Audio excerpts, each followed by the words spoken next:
Hi, I'm Mike from 1A Auto. We've been selling auto parts for over 30 years.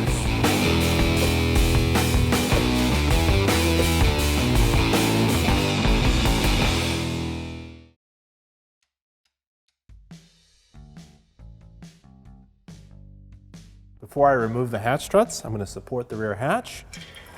You can have a friend help you, or use whatever you have around that will hold the hatch up so it doesn't fall. You don't have to lift up too hard on it, just enough to support it. Perfect. Use a 10mm socket extension and ratchet. There's two 10mm bolts here.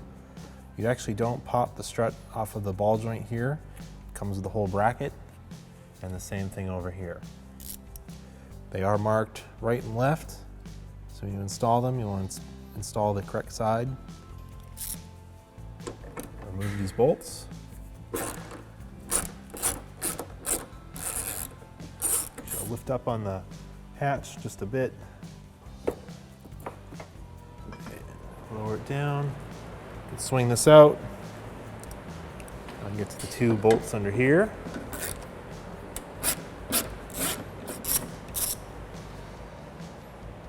These were working just fine, so we're going to reuse them. We just want to show you how to remove them.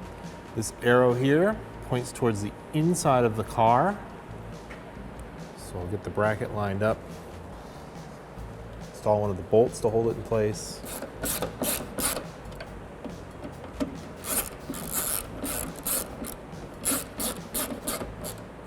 Snug those up. Don't have to over tighten them. Swing this one up, go back on the body. You may need to lift up on the hatch a little bit to get it to line up. Get the bolt started.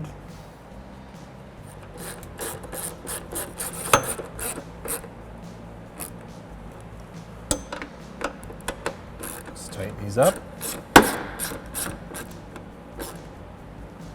Just repeat this for the other side. It's the same exact procedure.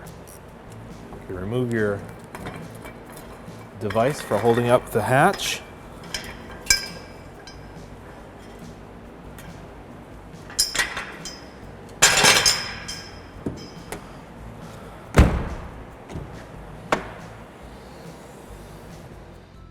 Thanks for watching. Visit us at 1AAuto.com for quality auto parts, fast and free shipping, and the best customer service in the industry.